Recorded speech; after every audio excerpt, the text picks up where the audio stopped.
안녕하세요, 여러분. 리아예요. 요즘 한국어 공부 잘 하고 있나요? 한국은 이제 여름이라 날씨도 점점 더워지고 있어요. 날씨가 더우면 사람이 좀 게을러지기 쉽고 모든 게 귀찮을 때가 있거든요. 여러분들이 지금 좀 지쳤을 것 같아서 제가 힘을 주려고 해요. 오늘은 언어 공부 얘기를 좀 할 거예요.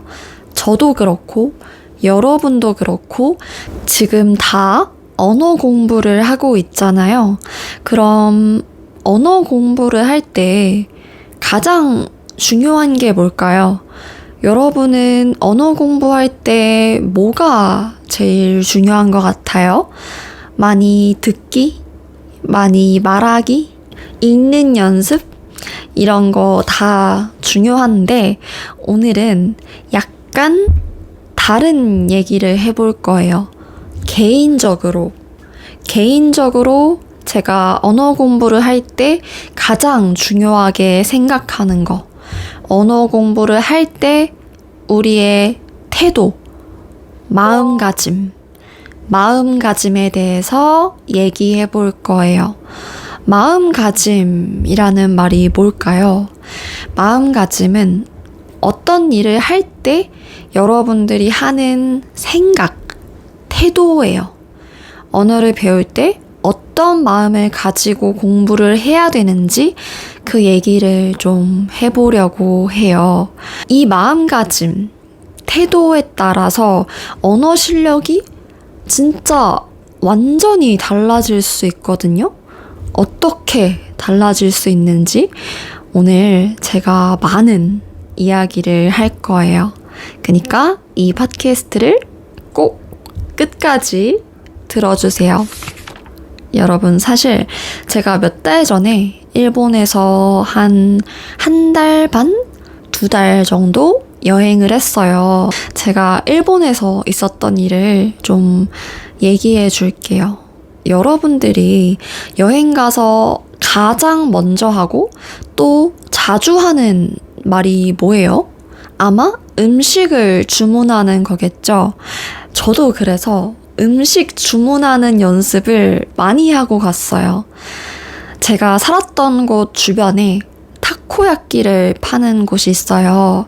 참고로 제가 저번에 타코야끼랑 관련된 얘기도 했는데 아직 안 보신 분이 있다면 꼭 봐주시고요. 저희 집 주변에 있는 타코야끼 집은 약간 길거리 음식 같은 느낌이었어요. 그래서 당연히 키오스크 이런 거 없고 일본어로 직접 주문을 해야 됐어요. 한국어로 주문할 때 뭐 이거 하나 주세요, 2개 주세요 하는 것처럼 일본어에도 그런 표현이 있을 거 아니에요.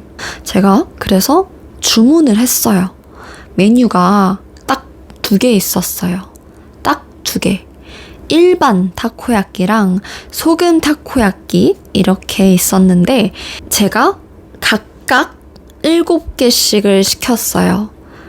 근데 일반 타코야끼 7개랑 소금 타코야끼 7개 주세요 라고 했는데 그 주인분의 표정이 안 좋아지는 거예요. 저는 계속 7개씩 주세요 라고 했는데 약간 막 한숨 쉬고 그러는 거예요.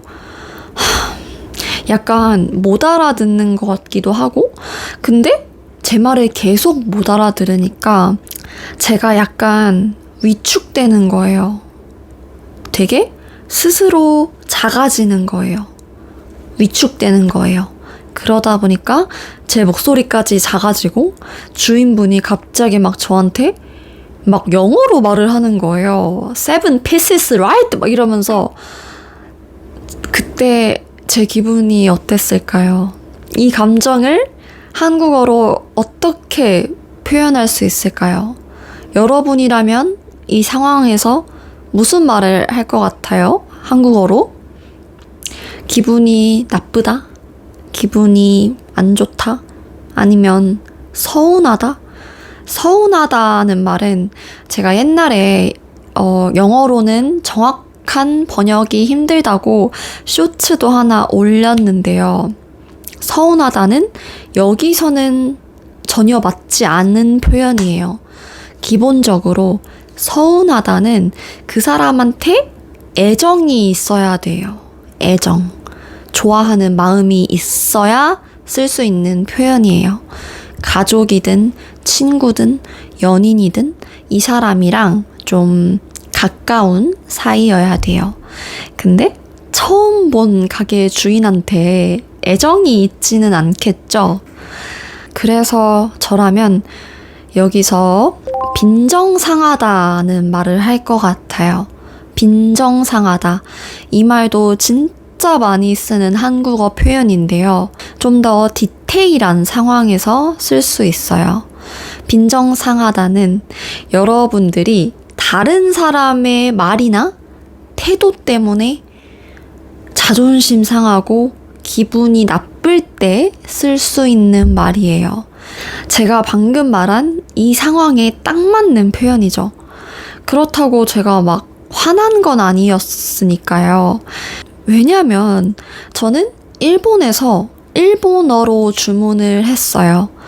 분명 그 주인분은 제가 일본인이 아닌 걸 바로 알았을 텐데, 그래도 제가 나름 일본어를 하려고 노력을 했잖아요.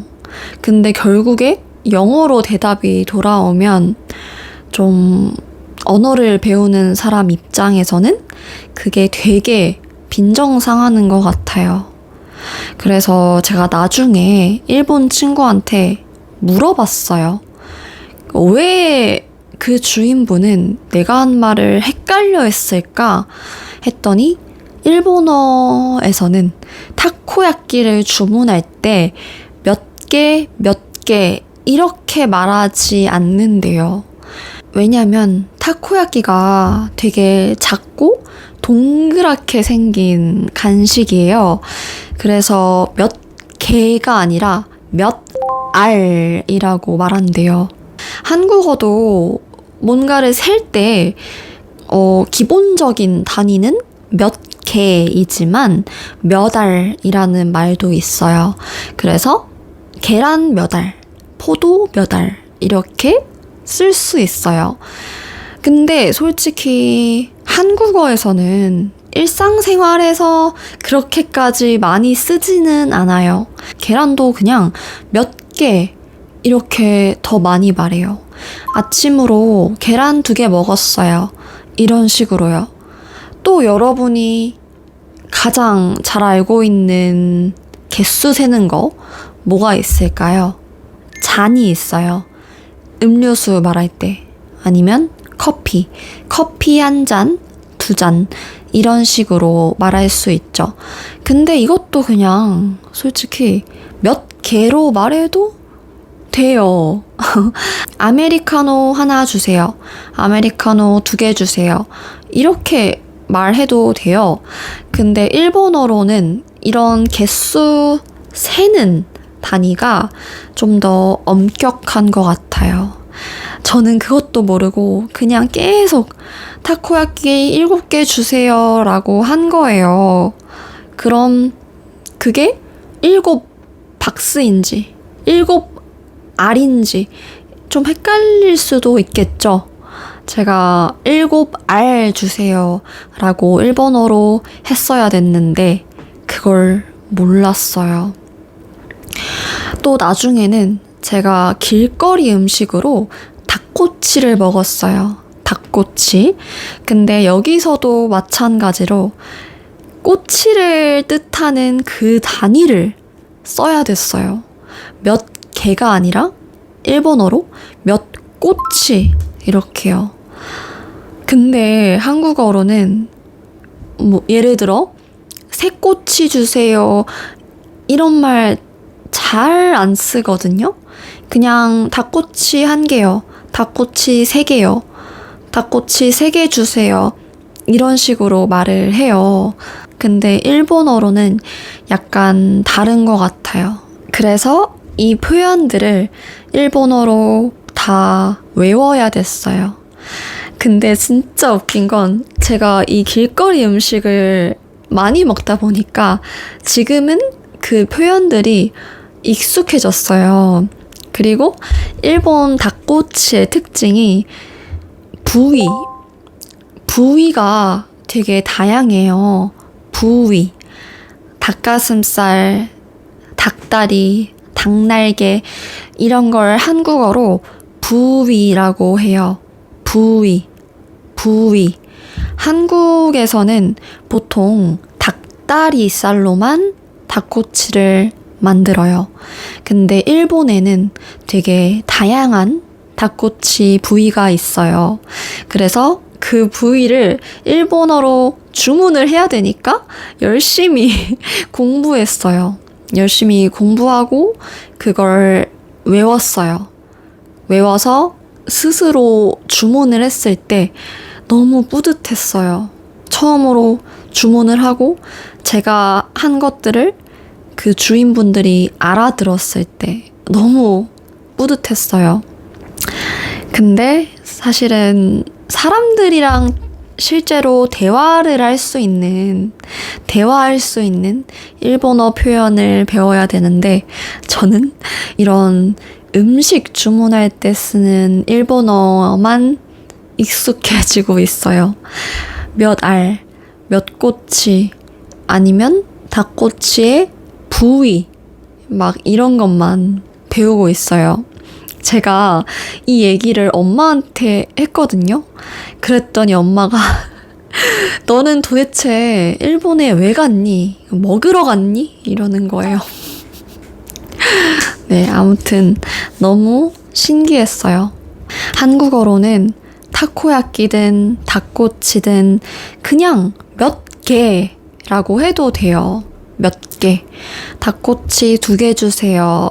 이렇게 말해도 되는데 일본은 약간 이 단위가 좀 엄격해서 놀랐어요.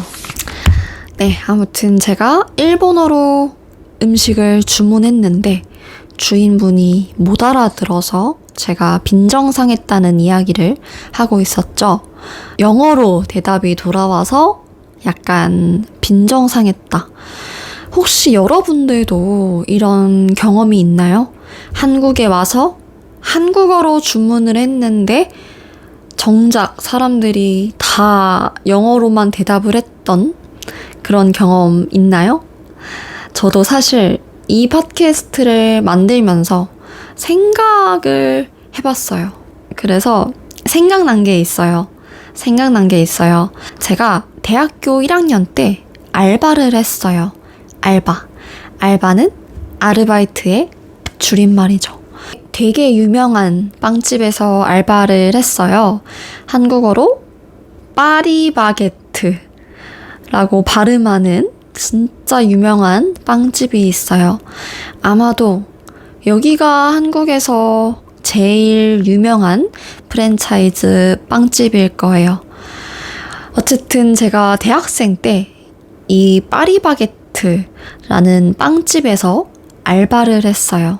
저희 집 주변에서 알바를 했거든요. 근데 저희 집 주변은 외국인들이 진짜 없는 동네예요. 요즘에는 좀 많아지고 있긴 한데 그때는 진짜 없었어요. 근데 갑자기 제가 알바를 하고 있는데 외국인 손님이 오는 거예요. 저는 또 그 당시에는 영어를 열심히 배우고 있었으니까 그 손님이 너무 반가운 거예요. 와, 대박. 내가 알바하고 있는데 외국인 손님이 왔네? 그래서 손님이 빵을 계산하고 영수증이 나오잖아요. 영수증. 한국 손님들한테는 보통 영수증 드릴까요? 이렇게 말을 하는데 그 손님한테는 저도 모르게 Would you like a receipt? Do you need a receipt? 이렇게 말을 한 거예요. 영어 공부한 걸 너무 써먹고 싶어서. 써먹다는 표현 저번에 배웠는데 여러분 아직 기억하시나요? 기억해야 돼요. 아마도 그때 그 손님도 약간 기분이 안 좋았을 수도 있어요. 한국에 왔으니까 자기를 좀 한국인처럼 대해줬으면 좋겠는데 제가 보자마자 영어로 말을 했으니까요. 근데 정말 오해고요. 저는 그냥 영어를 써먹고 싶었어요. 아무튼 그 일본 타코야끼 집에서 약간 빈정이 상했지만 좀 좋게 긍정적으로 생각을 하려고 해요. 저도 이렇게 실수를 한 적이 있으니까 좋게 생각을 하려고 했어요. 그리고 그날 이후로 제가 그 타코야끼 세는 단위를 연습해서 그 가게에 다시 갔어요. 그랬더니 이제는 주인분이 드디어 잘 알아들었어요. 그 이후로도 저는 그 가게에 엄청 자주 갔어요. 이제는 주인분이 제가 오면 미소를 짓고 있어요. 일고바를 말할 때 일본어로는 나나꼬 이렇게 말한대요. 근데 제가 항상 매일 일고바를 시키니까 이젠 저를 기억하시는 것 같아요. 이런 손님을 한국어로 뭐라고 하죠, 여러분? 이런 손님을 한국어로 단골 손님이라고 하죠. 단골 손님, 같은 가게에 자주 가는 손님. 제가 단골 손님이 됐어요. 제가 나나꼬 블라블라 주문하면 주인분이 하이 나나꼬 하면서 절 보면서 많이 웃어주세요. 참 신기하죠? 처음에는 영어로만 대답하시고 표정도 안 좋으셔서 제가 약간 빈정상했잖아요. 솔직히 앞으로는 이 가게에 가지 말까? 라는 생각도 했어요. 근데 마음을 바꿨어요. 그래서 오늘 이 팟캐스트 주제가 나온 거예요. 여러분은 언어를 할 때 가장 중요한 게 뭐라고 생각해요? 전 언어는 무조건 자신감이라고 생각해요. 자신감, 당당한 태도, 틀려도 주눅들지 않는 태도. 주눅들다, 주눅들어요 라는 표현은 저의 이 표정과 행동을 보면 이해하기가 쉬울 거예요. 주눅들다. 이런 표정을 보면서 단어의 뜻을 배우는 게 이해하기 쉬울 때도 있어요. 한국어로는 되게 다양한 감정을 표현할 수 있고 감정이랑 관련된 단어가 많아요. 그래서 여러분들도 그림이랑 같이 있는 플래시카드 이런 거 많이 쓰잖아요. 주눅들다는 말은 다른 사람이나 뭐 어떤 상황 때문에 자신감이 떨어지는 그런 모습을 말해요. 주눅들다. 언어를 배울 때 주눅들지 않고 자신감 있게 말하는 게 진짜 중요한 것 같아요. 근데 이게 쉽지 않죠. 자기 모국어가 아니라 외국어로 말을 할 때 더 긴장되는 그 기분 여러분 다 알지 않나요? 긴장 안 되는 사람도 있나요? 있어요? 만약 있다면 그 비결이 뭔지 궁금하네요. 특히 이게 한국 사람들이 좀 더 심한 게 있어요. 더 긴장하는 게 있어요. 한국 사람들은 뭔가를 틀리는 걸 되게 무서워해요. 되게 싫어하고 무서워해요. 약간 강박이 있어요. 강박. 왜 그런 걸까요? 뭐 여러 가지 이유가 있겠죠. 옛날부터 학교에서 학교 시험에서 문제 몇 개 틀리고 이런 게 너무 중요하다 보니까 그런 게 성적으로 이어지니까 좀 예민한 것 같기도 하고 그래요. 뭔가 남들은 다 잘하는데 나만 이걸 못하면 뒤떨어지는 느낌? 이런 느낌을 엄청 싫어해요. 나만 다른 사람이 된 것 같은 기분을 엄청 싫어해요. 저는 특히 한국인들이 외국어를 하는 그런 유튜브 영상 댓글 같은 거 보면 진짜 짜증나요. 댓글 보면 이게 틀렸다, 저게 틀렸다, 발음이 이상하다, 이런 지적하는 댓글들이 너무 많아요. 지적. 한국 사람들이 틀리는 거에 예민하니까 다른 사람이 틀리는 것도 막 지적하는 거예요. 얼마 전에도 제 알고리즘에 어떤 한국 분이 떴어요. 한국 분인데 6개 국어, 6개의 언어를 하는 그런 분이었어요. 너무 대단하잖아요. 그 영상을 틀었는데 댓글을 보자마자 기분이 확 나빠지는 거예요. 뭐야, 발음이 그렇게 좋지도 않은데 뭔 6개 국어? 이런 식으로 댓글이 달린 거예요. 진짜 왜 저래? 근데 여러분은 걱정하지 마세요. 한국 사람들은 여러분들의 한국어는 잘 지적하지 않아요. 한국 사람들은 외국 사람들이 한국어 하는 걸 되게 좋아해요. 그래서 좀만 한국어를 해도, 예를 들어 안녕하세요, 감사합니다만 해도 와, 대박. 한국어 왜 이렇게 잘해요? 이렇게 말해요. 여기서 좀 더 잘하면 대박이다, 어디서 배웠어요? 이렇게 말해요. 그땐 저한테 배웠다고 하면 돼요. 어쨌든 한국 사람들끼리만 예민해요. 한국 사람들끼리만 지적하는 그런 게 있어요. 왜 이러는 걸까요? 저는 이런 문화가 좀 바뀌었으면 좋겠어요. 그리고 또 한국 인터넷에는 사람들을 되게 겁주는 말들이 많아요. 예를 들어서 영어 발음 똑바로 하세요. 영어 발음 제대로 못하면 아무도 못 알아들어요. 이런 말들이 너무 많아요. 그런 걸 많이 보니까 사람들이 더 두려워하는 것 같아요. 내 말을 못 알아들으면 어떡하지? 그럼 창피할 것 같은데? 이러면서 주눅 들어요. 저도 한국 사람이고 한국의 이런 환경에서 자라다 보니까 저도 당연히 이런 거에 영향을 많이 받았어요. 틀리는 거에 대한 두려움, 강박. 근데 이제는 이 강박을 없애려고 노력 중이에요. 옛날보다는 많이 나아졌어요. 이렇게 하나하나 틀리는 거에 신경 쓰는 것보다 더 중요한 건 자신감이라는 걸 알게 됐어요. 여러분, 이걸 기억할지는 모르겠는데 제가 옛날에 한국에서 엄청 유명한 영어 말하기, 영어 스피킹 시험이 있다고 했잖아요. 삼성에서 승진할 때 필요한 영어 말하기 자격증이라고 했죠.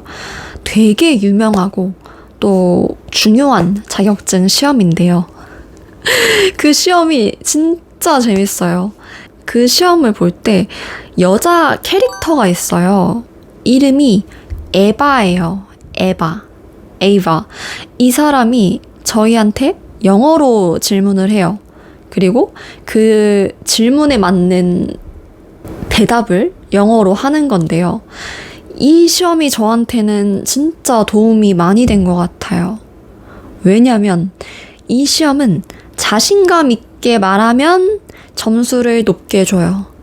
자신감 없이 말하면 점수를 낮게 줘요. 예를 들어서 이런 문장이 있어요. Hi, nice to meet you. 근데 이런 게 있으면 Hi, nice to meet you, Ava. 이렇게 말하는 사람이랑 Hi, nice to meet you, Ava. Hi, hey. 이렇게 말하는 사람이랑 점수가 다르게 나온다는 거예요. 똑같은 문장인데. 물론 제가 좀 오버해서 말하는 것도 있지만 무슨 느낌인지 이해가죠, 여러분? 너무 재밌지 않아요? 이 말하기 시험을 심사하는 사람들, 심사위원들은 영어 원어민들이에요. 근데 자신감 있게 말하면 더 잘하는 것처럼 들려서 점수를 높게 주는 거겠죠. 그래서 이 시험을 보러 가면 사람들이 다 텐션이 업돼 있어요. 다른 시험은 안 그런데 이 시험만 보러 가면 그래요. 말하기 시험 볼 때 가장 먼저 헤드셋을 껴요. 근데 헤드셋을 껴도 사람들이 말하는 게 조금씩 들리거든요.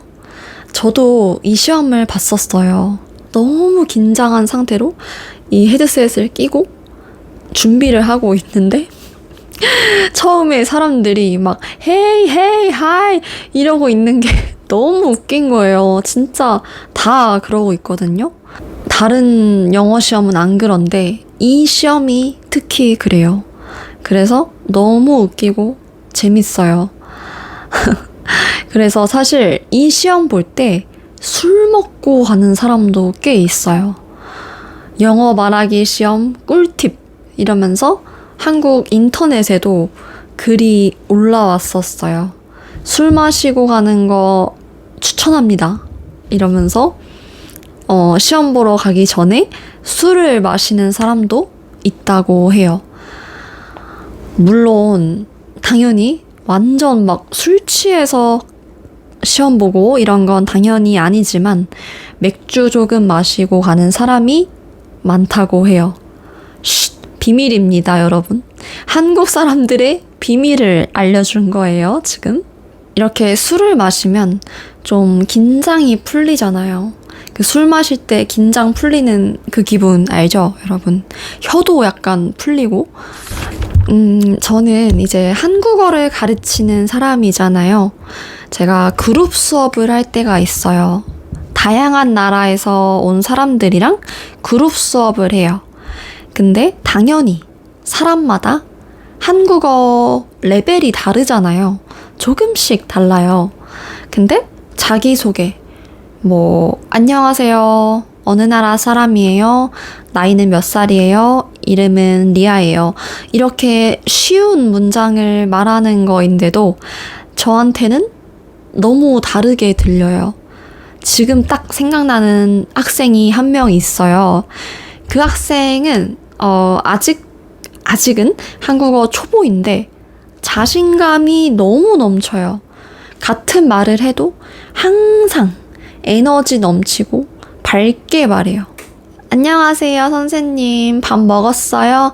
되게 간단한 문장이에요. 근데 이런 당당한 태도로 한국어를 말하니까 되게 한국어를 잘하는 사람처럼 들려요. 어쩔 때는 중급 학생들보다 한국어를 더 잘하는 것처럼 느껴질 때도 있어요. 근데 실제 실력은 아니죠. 아직은 알고 있는 단어의 양에서 차이가 많이 나거든요. 근데도 너무 잘하게 들려요. 저도 그분을 보면서 와, 나도 이렇게 해야겠다. 이렇게 당당하게 말하려고 노력해야겠다고 생각했어요.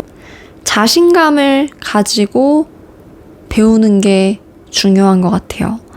저는 자신감을 가지고 말하려고 노력해요. 언어는 시험지가 아니잖아요. 사람하고 대화하려고 배우는 거잖아요. 그러니까 너무 완벽한 문장을 만들려고 하지 말고 그냥 자신 있게 말해보세요. 매일 조금씩이라도 꼭 말하는 연습을 해보세요. 가장 최고의 방법은 한국인 친구나 선생님이 있는 건데요. 매일 말하는 건 좀 쉽지 않죠. 그래도 혼자서라도 말하는 연습을 많이 해보세요. 안녕하세요. 이렇게 속삭이지 말고 진짜 큰 소리로 말하는 연습을 해보세요. 저는 옛날에 이런 생각을 했어요. 유튜브 댓글에 음성 기능이 있으면 좋겠다. 음성. 여러분이 녹음할 수 있는 기능. 물론 지금도 있기는 해요. 근데 저만 할 수 있어요. 여러분이 댓글을 달면 저는 제 목소리 음성으로 답글을 달 수가 있어요. 근데 여러분은 못 남겨요. 그게 저는 좀 아쉬워요. 만약 그런 기능이 생긴다면 유튜브가 앞으로 언어 공부에 엄청 도움이 될 것 같거든요. 참고로 여러분, 제 멤버십에 오면 제가 가끔씩 음성으로 답글을 남기고 있어요. 저희 멤버들한테 음성으로 답글을 남기는데 갑자기 홍보? 갑자기 멤버십 홍보? 근데 강요하는 거 절대 아니고요. 당연히 이 영상을 그냥 보는 것만으로도 감사해요. 사실 저도 음성 댓글을 좀 더 자주 달고 싶은데 여러분들이 좀 부담스러울까봐 아주 가끔씩만 하는 거거든요. 어쨌든 저의 이 팟캐스트를 좀 도와주고 싶은 분들, 후원, 서포트 하실 분들은 언제나 환영해요. 여러분들도 제발 한국어를 자신 있게 말했으면 좋겠어요. 제가 여러분들 하는 거 들어보면 정말 너무 잘하거든요. 그래서 지금 이 팟캐스트를 듣고 계시는 분들이 앞으로 어떤 언어를 배우든 앞으로 어떤 일을 하든 자신감 있게 했으면 좋겠어요. 여러분들이 한국어를 더 자신감 있게 말할 수 있도록 제가 더 노력할게요. 알겠죠? 제가 항상 응원하는 거 알죠? 진짜로? 그럼 오늘도 제 팟캐스트를 들어주셔서 감사하고 저희는 다음에 또 만나요. 안녕!